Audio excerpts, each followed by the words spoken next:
Hello to all my people, and if you're watching live, checking us out on YouTube, or listening on your favorite podcast provider, you're most definitely my people. Welcome to another episode of Botched and Share Shots. I'm your host, a chef by trade and a mark by choice. I am the Will Gray, and joining me tonight, he is the Music City Mutt. He is 1/3 of the Carnies. The circus is dead, people, but the Carnies are forever. He is the Gargoyle, Kerry Awful. Kerry, thanks for coming on, chat about some wrestling, brother. How are you?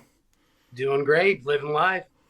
I always like that, man. When you start on a Monday, and most people's jobs are like, Mondays are trash. I hate Mondays, and like for me, coming through the shows on the weekends, like Monday and Tuesday are always super chill for me. So it's the complete opposite reality of the rest of the world, it feels like sometimes.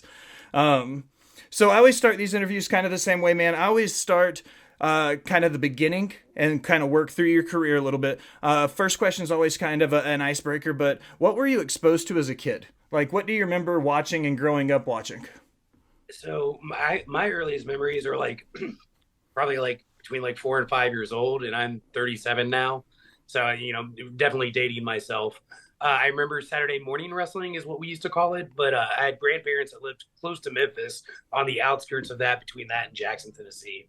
So they would get like the Memphis wrestling there. So you'd watch morning TV, whatever it is, and it'd come on lunchtime.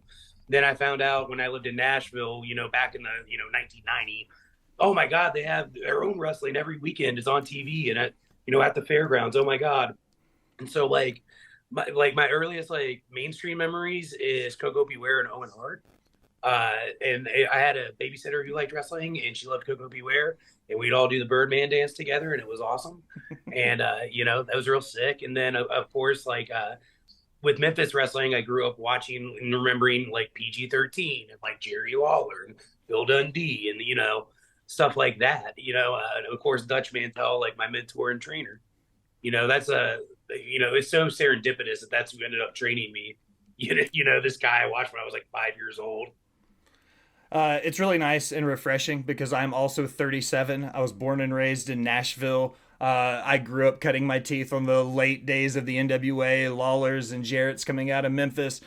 So for once, you telling the exact same story that I do about growing up in Middle Tennessee and West Tennessee with wrestling, like, I'm not full of shit. I told you guys, like, it was literally, we cut our teeth watching wrestling. If you grew up in Middle Tennessee and West Tennessee in the 90s, man, it was all over the place. So Um, like I mean, just Tennessee and wrestling itself, like you got to think like there's something to be said when like Elvis is the king of rock and roll, but if you go to Memphis and you say who's the king, and they're like Jerry Lawler, like you have to think like it transcends like wrestling convention as part of their like Americana, part of their little culture, And I have Tennessee for sure. Everybody, I mean, just everybody watched wrestling that I knew of, like local wrestling even, and they'd go to the fairgrounds or they go to TNA when they were at the asylum. I could talk about Tennessee wrestling all day. I can stop for now though. I live and die by it, man. I've always said that Tennessee is one of the richest wrestling histories in the business. Anywhere you go, MSG and stuff. But when you talk about that MidSouth, and then you talk about the Memphis and stuff, the Memphis Coliseum in its own regard was heralded as being like the mecca of Southern wrestling in a lot of ways. And you get into the Daltons and some of those other arenas. But we will talk about territories all day if I let myself go. You brought him up. I'm a huge fan of this guy growing up on Memphis wrestling. Dirty Dutch Mantel. How did you hook up with Dutch and end up training with him? Uh, so it's wild. I had one of those moments where it's like you're unsure of like what you want to do with your life, and like I'll be real honest. Like when I started wrestling like pretty late, like in my mid 20s, early to mid 20s, and I was like, well, I'm probably never going to make a living at this, but like I have to know if I can do it or not. And I was like, God, give me a sign. And I went to the dirt sheets, and it said Dutch Mantel was opening a wrestling school like 30 minutes from me. And I was like, okay, that's a sign. Anecdotally, when I was a kid, Dutch used to put his AOL screen name on for I think it was the main event championship wrestling shows. And it was his screen name. So like when I was 11, I would just be pinging him on instant messenger every day. And then later got trained by him. He ribs me. He doesn't remember it, but I do, because it was like talking to God back then. I hooked up with him, and I did a tryout class with him with a NWA star, Jeremiah Plunkett, a real good friend of mine. I And know Plunky. Plunky's been on the show. he's the man. It was him and Drew Haskins, and then later it was my friend Josephus. But I did the tryout class. It was horrible. I vomited. I was like, not for me. Dutch sold me 2 different books with this. He asked me what my name was to autograph it after I took this wrestling, ass kicking I did. And I was like, nope, not for me. I was so sore I couldn't move. And Dutch called me and kept calling me. And, he had students, but and I'd tell him, no, I don't have money because I didn't, because I was poor. And then he'd tell me about what he would have booked or how he booked in TNA or just like zany life stuff until I found a way to go to wrestling school. And then I trained with him for like 7 or 8 months. And it was just crazy. I'd pick him up from his house or we'd meet somewhere and I'd drive him every day and then drive him home. And that's the same kind of stuff like Stone Cold did with him and The Undertaker and Kane and the plethora of other superstars that he helped. I still think about this, like just some of the shit I learned about wrestling and life from him. It just like, it's one of those things like I'll remember something and I'll think of like, oh man, this really taught me this. He taught me like a lot. He taught me a lot about discipline and about, like having to believe in yourself. Him and another woman who I credit as one of my main trainers, Tasha Simone. She was an NWA Women's World Champion located at Tennessee. She was trained by Chris Adams. Those, as far as my primary trainers, them, Wolfie D also. Wolfie D is another guy who really, really, like when Nick and I made a tag team, we were Team IOU before the Carnies. And Wolfie, like, who else would you learn tag team wrestling from? So sorry about getting long-winded. I just have so much like love and gratitude for all my trainers. And, especially this last year, seeing a bunch of my friends pass away, it's like, I just love telling the world how awesome they are and how great people they are and how much they impacted me as a person and performer, One of my favorite things about specifically what you're talking about is hearing those stories with guys like Dutch. And when you hear about these guys that trained, I hate to say it like this, but it's kind of the old school ways, like very much wrestling in 2023 has evolved very much differently than the way Dutch Mantel did things when he wrestled. What was it like kind of coming up under that wrestling tree though? I mean, he's historic in just about every territory he went from. Just kind of speak on a little if you can about like the importance of being there with Dutch and learning from Dutch, because everywhere he's gone, it kind of everything touched, it became gold for him. Well, absolutely. I think that at the time I thought he like didn't like me, you know what I mean? And I always felt like I was like having to impress him, like I was JD and he was Dr. Cox from Scrubs. Yeah. It was just hearing like someday, like one time I remember being in a car with him and he's like, so Kerry, what silly move from Japan do you want to learn today? And I'd say, I want to learn a Shining Wizard or a Burning Hammer. And he'd be like, what kind of name is that? Explain it to me. And I'd be a little nerd and explain it to him. And he'd fake fall asleep while driving. And I'd go, oh, Dutch, I know you're faking it. He'd be snoring, fake drilling on himself. And he'd start to veer the car just a little bit. And I'd be like, okay, Dutch, you're not going to work me. Oh, my God, And then all of a sudden you start hitting the little rumble strips. As I knock my phone down here, building the story here. And then finally you hit the grass and you're like, oh my God, we're going to die. Dutch, wake up. And he goes, gotcha. And, I learned how to tell a story and about kayfabe. And, it's just suspension of disbelief. I knew we weren't going to die. But in that moment, I thought we were, that's, it sounds so silly. Like, I don't even know if that was the purpose, but that's what I get out of it, Josephus was he did the physical side of my training for Dutch while Dutch was mentoring him. And then Dutch would instruct and like talk, and lock up with me some and clothesline me, stuff like that, But they did this thing trying to teach me about working once. And what they did is Josephus gave this other wrestler named Gabriella a pile driver. And I was like, oh, that looks so cool. And they're like, well, it didn't look cool. Something happened. What do you mean something happened? And they're like, something happened. Basically, like, they just get me like worked up into a frenzy. Like I saw someone's neck get broken. I'm like on my phone, pulling it out, getting ready to dial 911, and they all start laughing. I learned a lot about wrestling without wrestling because of Dutch. And it's something that I try to pride myself on. I think storytelling is what we are. We're storytellers, right? And so, like, I think that gets lost a lot, and people lose the plot of what this is, And so I think that for me, coming up under that gave me such an advantage over so much and so many that it helped me kind of, cut the line and do a ton of really cool stuff in wrestling. Every now and then I get messages. Normally, if like someone passes away, I'll reach out to them, or if something zany, like real zany in wrestling happens, I'll reach out to him. He just did a seminar, and if anybody listening to this is a professional wrestler, or just curious, I highly implore you to take his seminar, digitally online and listen to his podcast. He tells some. There's a thing on the back of one of his biographies where Karma or Awesome Kong is like somewhere between falling asleep and when your dream starts is when a Dutch Mantel story exists. He's just like that kind of storyteller. And it's weird because he like shaped my life, like my childhood memories. He helped me live my dream as a professional wrestler. And because of that, and because of how he looked at wrestling, I look at it a weird way, I think. At least that's what a lot of people tell me. I like to look at people's lives and their stories in wrestling and see how those characters evolve and change like Pokemon. We're the only art medium where Spider-Man never ages, Batman never ages.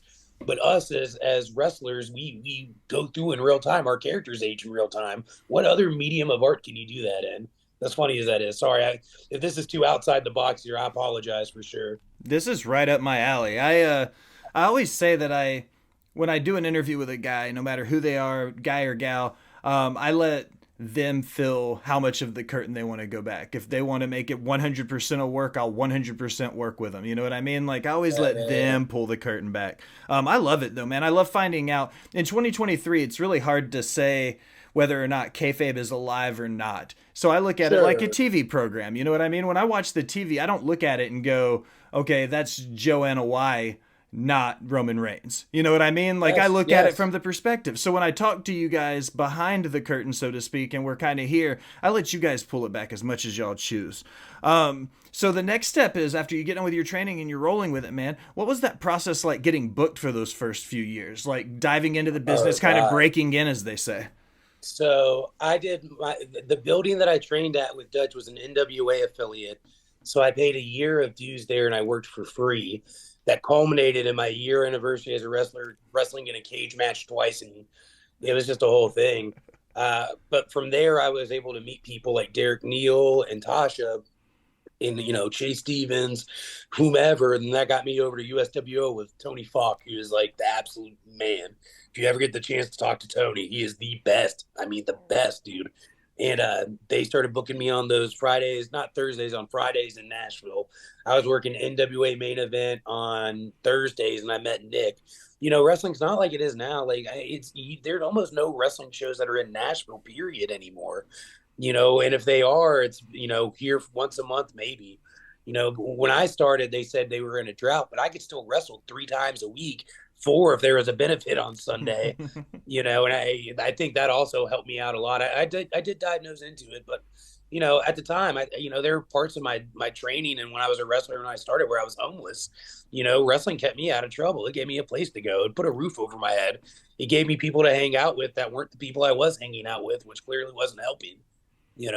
So you just replace one thing with another, and I just I let it eat me up alive, and you blink and the next thing you know it's 12 years later and you're like, whoa, what happened? Wrestling will definitely do that to you. One thing that I'm always curious about, because as many indie guys as I talk to, you hear a lot about IWA MidSouth. I've been to a few shows. They carry their own vibe. Ian very much promotes his own style of a show in wrestling.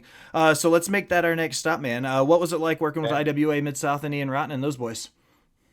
Really, really weird, man, but really good at the same time. Like, so Ian's like a hot topic for a bunch of reasons, right?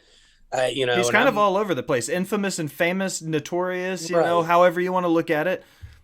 So like, a big reason of IWA MidSouth for me was actually Nick Manawa. If you've heard him before, I've heard the name. He does a lot of He does like commentating, and he was booking like an actual different indie with I think Reed Bentley at the time, Evo Pro, when Ian came back. But at the time, we had just been working like local TV in Nashville and for Saw, being on like the CW. And, when I wanted to be a wrestler, I wanted to be a wrestler like all my heroes. And that meant grinding it out on the indies. I wanted to be like the good guy in the PWI that you see in all these different articles or whatever, or top 10 lists or what have you. And, being a tag team, it was kind of hard, to get booked, double the money, all that jazz. But Ian's was a platform for us. I got to wrestle B-Boy and Homicide at Ian's, even after we had stopped working for him at the time. And what I got out of Ian's, like I met one of my best friends, Trip Cassidy. I met tons of people there that became my friends. I watched tons of people's career get started there. Some of my favorite, punk rock memories were just living by the seat of our pants. But, it's I don't know if I haven't even seen Ian in forever. I don't know if I have a take on him like one way or the other than IWA MidSouth was crazy. I did a Prince of the Death match one year. That was real weird. You never get into wrestling. You're like, I'm going to do Prince of the Death match. Well, whatever, wrestling's cool. That's what I love about it, because I liken it to Netflix, man. Like, I said a lot on the show, we don't yuck anybody's yum, because, like, you can watch whatever the fuck you want to. Like, there's so much wrestling out there. You might not watch the same stuff I do or the same stuff she does or he does. There's so much good wrestling out there. It's not just on TVs or Monday or Wednesdays or Fridays anymore. So you're kind of progressing along, man. I always love asking this question specifically to guys who have had, like, you've been all over the place. You've worked for GCW, Ring of Honor, IWA MidSouth. You've worked all over the indies in the Southeast and Nashville. What's the biggest difference from territory to territory with the crowds? Because it always seems like every show I go to, the crowds are so different. What do you think about that? Like, traveling around from each place to place, are they drastically as different as it seems to me? Yes. 1,000 times yes. That's like part of the reason why Nick and I became Carnies, because we're so like Memphis oriented, plus having like a high impact style that's a little bit more akin to like the super indies or the indies as we all know them. Down south, they want to be talked to and they want to be entertained, and they want interpersonal drama, and you know what I mean. They want conflict. Some places like it's just everywhere is different. You kind of touched on it a second ago about you can watch any style of wrestling, but like we went to California, we wrestled a certain style that maybe was a little bit like more crazy stuff at the tail end of our matches, big moves, big tandem stuff like that. Down here might be a slow and steady one where I try to really have this cathartic experience while I wrestle with the crowd and myself, whether that's good, bad, or in between, because that's what they want. It's like going to church or to like a Pentecostal church. They want to be like engrossed in it. You go to the Midwest and they might like really what I would call like witty technical wrestling, but in the Kentuckiana area where Ian used to run, they want blood, they want fist fighting, they want tough people. The Northeast, they might want something that's incredibly specific with mechanics, you know what I mean? Or they might want something that looks like a Michael Bay movie where the end of the match is nothing but crazy big, like high intensity moments. The Mid Atlantic has its own style. I mean, it's just unique. It all differs. It's the same way that we all speak English, but like if you go to different parts, we have our different dialects or whatever, or colloquialisms or accents that kind of draws it out a little bit, or puts its own flavor to the language. Same with the wrestling styles. All right. So specifically with Paradigm Pro, you and Austin Connolly had a dog collar match. Y'all had ran kind of a little program leading up to it. This is specifically about a payoff match. If you can, kind of put in your own words what a payoff match is, and then why you guys chose a dog collar match to be your payoff, or the blow off match rather. So it's what a complicated question. So yes, a blow off match for us, it's something like think about it in a movie, man. If you watch Avengers are all cool. That's the beginning. Then there's an inciting incident, right? And the Avengers are like, oh shit, that person's bad, but we'll try again. And then they get their asses stomped. And then there's a big natural resolution at the end of that to try to resolve the conflict in one way or the other. And this one was a good one for me. So Nick and I are known, like our known gimmick match is the dog collar match. Down in Atlanta for Atlanta Wrestling Entertainment. Some of their reviewers stated that one of them, specifically with Joe Black and William Huckabee, was one of the most violent matches in the state's history. And it's true. I ripped like a whole PVC pipe out of the ground and went over to impale someone. It was pretty intense. We shared an intense moment that night. The payoff for that is he's Mad Dog Connolly, and I met that guy in a different world or a different reality under a different name once, and I looked at him and I said, you are better than this. I told him my kind of weird philosophy. In a world where everybody wants to be Cody Rhodes or everyone wants to be Kenny Omega, if everyone wants to be Shawn Michaels, I wanted to be Mick Foley. You know what I mean? Hmm. Where I wanted to be Dutch Mantel. And I didn't see Connolly for a little bit, and then I saw this Mad Dog Connolly debut who looked, pretty similar to the previously mentioned man. And I thought he's got it. He's like Bruiser Brody in a compact body. He's just violent. He's a brawler. And they'd been pushing him in dog collar matches. So, they threw the idea around to me. They were like, what do you think? And I thought, if I'm going to do a dog collar match with someone, I would like it to be something that's like pseudo meaningful, right? And so, like, for me to be able to share a gimmick match with him and fight each other, you know, uh, uh, as a payoff, that the answer to that match once it's released will speak for itself. And there's a little bit added context to that. You should definitely check it out on Paradigm on Fight TV. They're on the streaming app. It's like $5 a month or something zany, but they're putting out like weekly content. Paradigm's really cool about that. Their no hook project that was on IWTV was like real outside the box storytelling. Something you'd expect on like a Wrestling Society X or like a Chikara or something like that. Right now there's a big push for the UWFI division, which is founded almost like for people unfamiliar, it's like MMA, Pancrase, stuff like that. They push kind of this like weird tough man, old school, like original UFC style, contests. It's different. You'll get Tom Lawler against someone like Mad Dog Connolly, Cole Radrick versus me, or Beef versus, some 7 foot tall guy like Lobo. You know what I mean? But they present that wrestling in a very sport manner, and it's pretty cool. Yeah, sorry, I get long-winded. I ramble. I'm the king of rambling style is what I am right now. Dude, I love this. This is the dream come true for me. A host is always as good as his guests, and if you speak more than I do, that's a hell of an interview in my book. Like I should be able to Good. just lob them up and just let you spike them down, man. All day. Let's kind of veer away from the indies just a little bit. That's my bread and butter. But you did spend some time elsewhere. You had a chance to do some work with some Ring of Honor at one point. Yeah. What was that like? Stepping up. I don't like to say things like to that next level, but I guess you understand what I mean. Going to a Ring of Honor though. Like, what was that chance to step up there? Well, for us, it was the natural progression because, like, the end of like, if you're on the indies and you're seriously pursuing wrestling, and Nick and I did, for over a decade, traveled from California to New York to Canada to Florida. I mean, literally everywhere. So, like, the next logical thing is, like, I want this to pay all my bills. I want this to be my life. And so we did a camp with Ring of Honor, and, not to pull like too much, no one's ever going to see the match, but at the end of the deal, we had to partner up with the team and have a match, and they assigned to partners, and it was the Beaver Boys, who are the Dark Order now, so Silver and Reynolds, and they gave us like 8 minutes, and we all had kind of the same agenda. We're like, let's do this, and let's because we both teams had a reputation for being able to kind of go right. For a lot of the people in the Northeast, it was like their first time seeing us, but then they found out who we were trained by, and they were really receptive.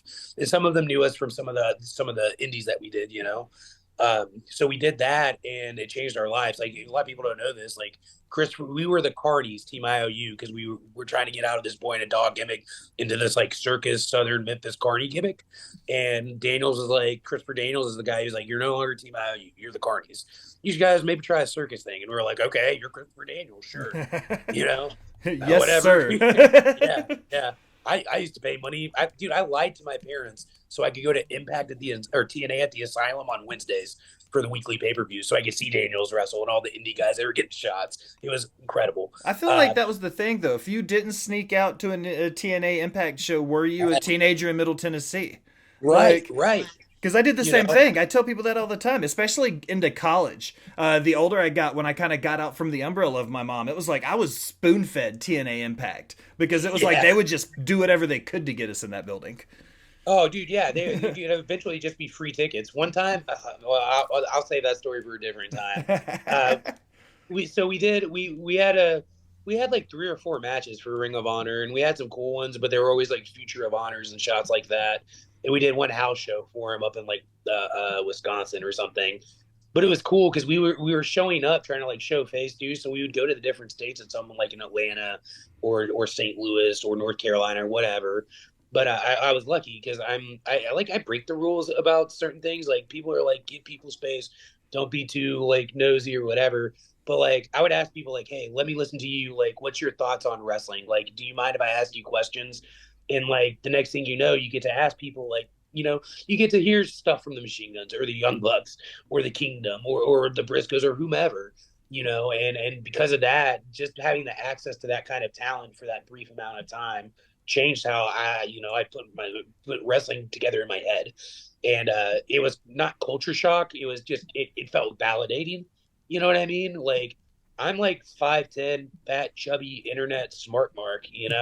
I remember downloading, WCW themes on MIDI format on AOL chat rooms on 56K modems. Like, I was never, ever, ever supposed to like be a wrestler, let alone be a successful independent wrestler. You know what I mean? And so like, it was validating, and it made it seem like, at least at the time, that like, shit, Nick and I could really do this.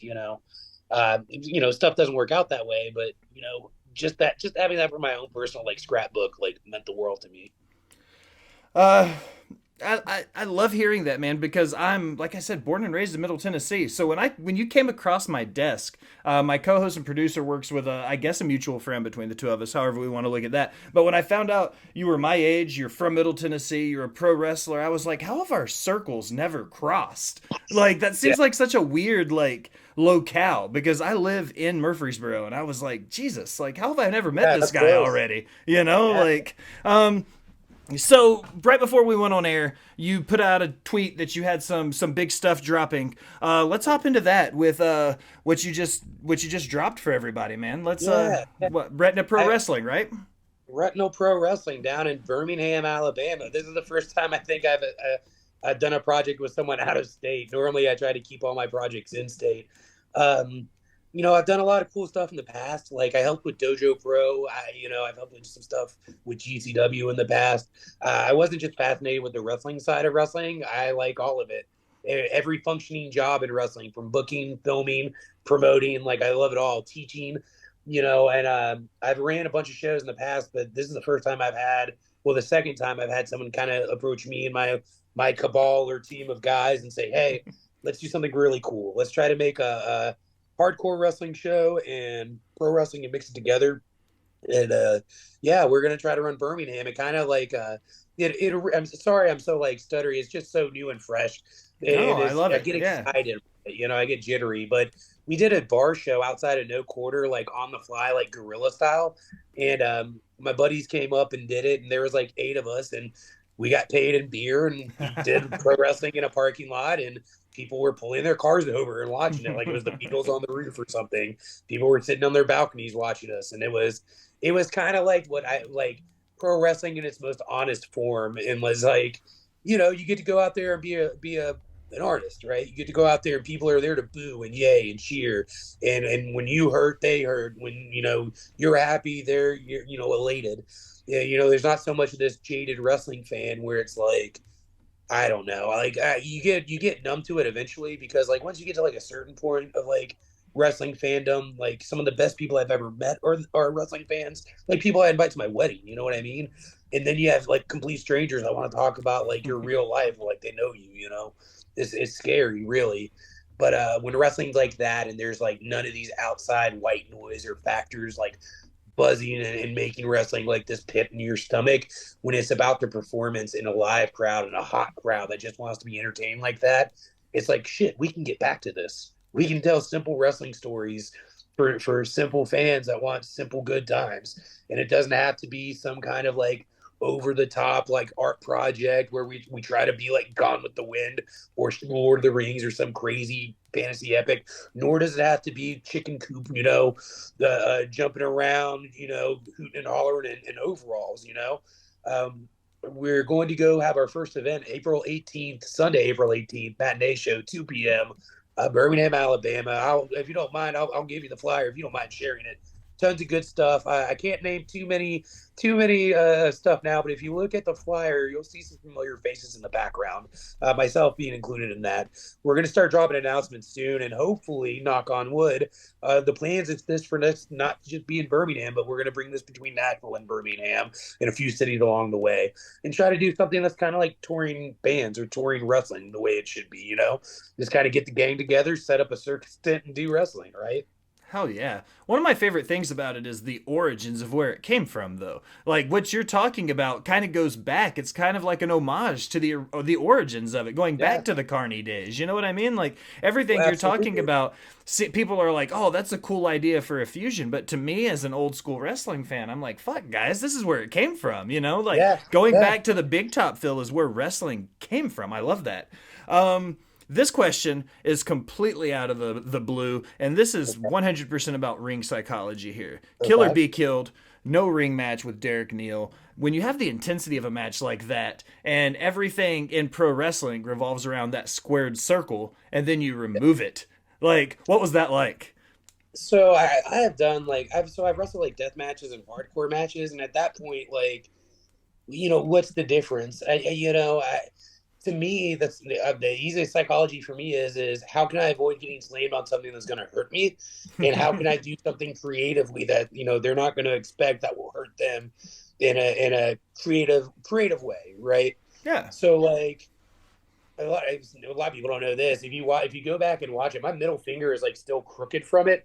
I had my hand in brass knuckles, and Derek stepped on it. It sounded like a gun went off, and everyone's like, "Oh, that's so great!" Like my fingers like still Like broken a from whole it. ass broke. Yeah. Well, yeah. So like you see it, it's crooked now, right? Like that knuckle sits up at an angle, and after that, my psychology is I've got I guess like the psychology of it goes like two ways. If it's about what I think about in a match is dead 100%. How can I minimize the damage on my body at all costs in every way, shape, and form, while still performing at a high level and impacting other people in a dramatic way. You know what I mean? So with like Derek, you're in a bar. What are you going to do in a bar? You're going to fist fight or try to throw people through doors, or you're going to smash them on a stage or on a PA speaker. Nick and I are notorious for destroying. Like we've almost lost so many people venues. Unfortunately, one night we did like $1,200 in damages to wood chairs. One time Nick hit a giant boot. He booted a guy through an entire DJ booth. I used to give people doctor bombs on the PAs and stuff. Like we were lunatics, you know. And I think that transcends. You just take the ring out, and it's like, okay, now it's just Def Jam Vendetta. Still the same rules apply. I've got to overcome this obstacle, and hopefully, not get more damage than I did. All right, Kerry, I've got one more question for you before we get ready to wrap up. You mentioned that you had a chance to do some work with the Hardy Boys. Growing up as Yeah, an yeah, Attitude Era fan, piece of TLC 2 shit. is one of my favorite matches of all time. Absolutely, one of the greatest tag teams of all time. Absolutely. Talk to me a little bit about working with the Hardy Boys, what that was like. So we didn't get to wrestle for him, or wrestle with him, but we did that Hardy Halloween thing. A buddy of ours got us a spot there, and so like it's just like every other zany story in wrestling.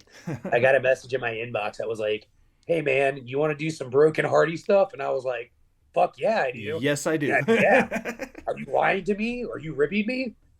So I called Nick, and then I called one of my best friends, Juicy Jimmy, and we were all like, "I don't know, man. I don't think this is real." And then like, without like exposing too much, we just like pulled up eventually after like an 8-hour drive up into this like remote location, and it was just like the Wizard of Oz. It's just everything you want it to be and more, and it's cool, and you make good money, and they let us. We were the Carnies in it. I was wearing my Carnies mask, and Nick was wearing his Carnies gear. All the other guys were dressed up as like Bret Hart or Stone Cold.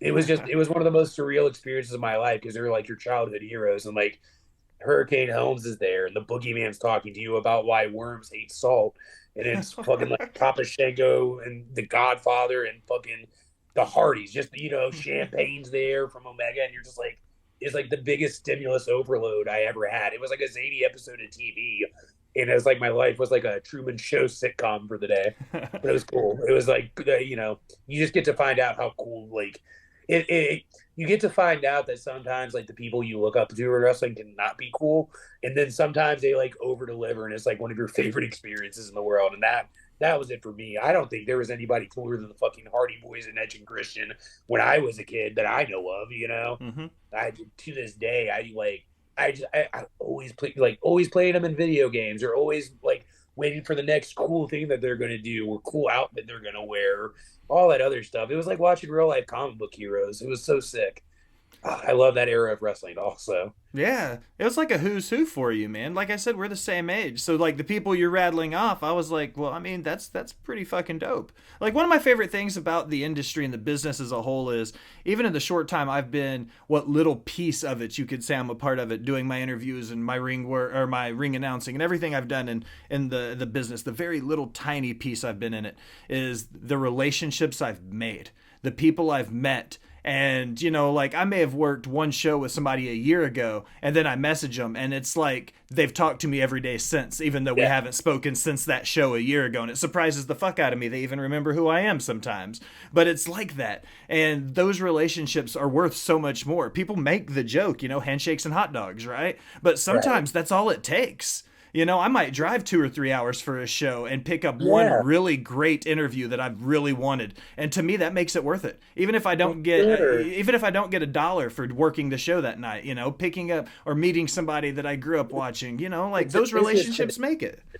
Well, not only that, so like the hot I named an event hot dog and a handshake for Pro Wrestling Freedom that I booked when I was helping them out or booking for them.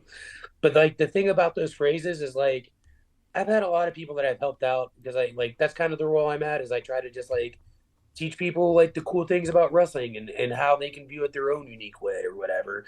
And I tell them like you're gonna eat shit for like a year or two, but if you're smart about it and you study the business, like you'll start realizing you make money these different ways. And the next thing you know, two bookings you take, you know, this month that you lost $100 for become the booking 2 years from then that pays you $300 a night, you know, or four or five or whatever. Yeah. You know, it's about losing now to gain later, and you know. But with that being said, I think about it and like the adventures I got to live was like something out of a Henry Rollins book or something. You know what I mean? Like, yeah, it was just like it was like this. It felt like punk rock. It felt like we just got in the van, sold merch, and it's just different cities every weekend, coming back, working 9 to 5, doing doubles, going back out, and just having the you know, I'm in Texas this week, then I'll be in North Carolina, and then I'm gonna have to double back to E104, Florida, and then I'm gonna have to fly to Brooklyn, New York, or whatever it is, you know. And the people you do meet, it's just some of them stay with you forever, and some of them, you know, you can just pick up with. You know, I think about that a lot, especially the older I get. You know, my trainer taught me once. Dutch said if you can count 5 friends on your hand when you get out of wrestling, that's 4 more than everybody else. And I would like to think that even if it's not many more than 5, I think I have a few more than 5, you know, close to the tail end of my journey, you know? All right, Kerry. I close all of my interviews with 5 random questions, usually not having anything to do with wrestling. You good to go? Yeah, let's do it. What's your favorite movie? Oh man, I was completely ill prepared. That's I was not Dirty Work. I was gonna say Dirty Work or like Step Brothers. I don't know.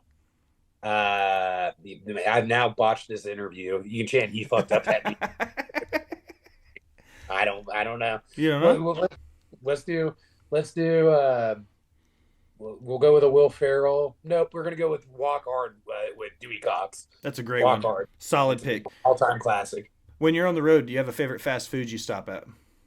Anything connected to a pilot that's 24 hours.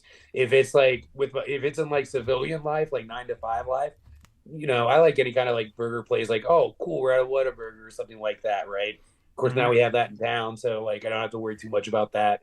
But normally when it's like late at night, I really just want to get something that's like sheets where I know I can get like hot food or like a pilot McDonald's, pilot Wendy's, something like that, you know. Do you have a favorite city? Just a city you're like, fuck yes, I get to go back. Oh man, a few, a few. California was really cool. The 2 times we went out there, like that was just like just because again it was a validating thing, but also like I'd never seen the West Coast. You know what I mean? Um, that going to New York because even I hate driving anywhere. Like once you get to Virginia, I refuse to drive. Like I got a ticket in there once, and it's like they have crazy ticket laws. So like I don't do well with big cities, but like being in New York and going to like the Ghostbusters Firehouse or going to like the Jersey Shore or something like anything that was like real like touristy.